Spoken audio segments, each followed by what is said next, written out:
Like many sitcoms, Scrubs allowed its characters to grow and change as the show progressed, but one episode in particular marked a massive turning point in how the audience would perceive a long-standing character going forward.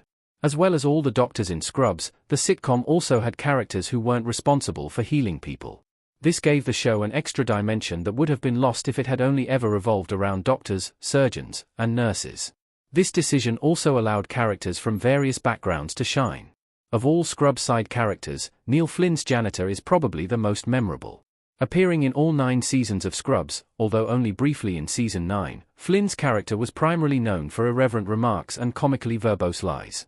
The janitor was so popular with fans that he became a bigger and bigger part of Scrubs until his departure at the very beginning of Scrubs, Med School.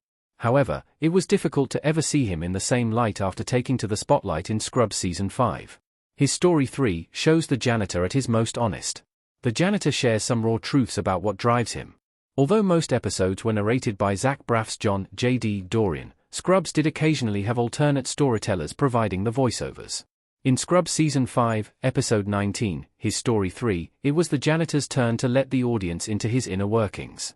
The installment shows Flynn's character at his most honest, but not just because his unfiltered musings are made available for all to hear. When a patient named Eric McNair, Henry LeBlanc, with locked-in syndrome is waiting for a new laptop so he can communicate again, the janitor takes it upon himself to keep the mute man company. Because Eric can't reply to the janitor's ramblings, he spills far more of his vulnerable side than usual. The janitor shares his motivation for working in a hospital, and it's that he wants to feel like part of a team of people helping people. This has often been jokingly referenced by the janitor masquerading as a persona known as Dr. Jan Itter, but hearing the admission without the veneer of his signature irreverence makes his questionable decision to impersonate a doctor upsettingly understandable.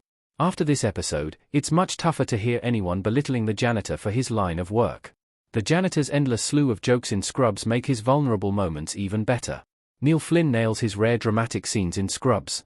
Neil Flynn as the janitor looking sternly at JD in Scrubs.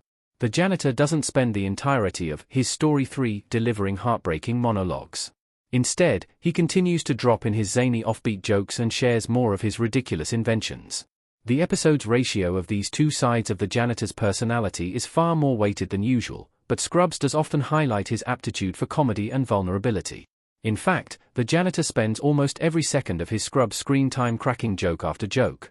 As such, it can be difficult to remember how deeply affected he can be by various scenarios. Whenever the sitcom does spend more time addressing the janitor's emotional side, it's incredibly rewarding due to the waterfall of innocuous comments and comical misdirection that have to be navigated in order to reach his core. His story 3 isn't the only example of the janitor bearing his soul, but it's the best installment when it comes to exploring his inner workings without having to be so focused on being one of Scrubs' funniest characters.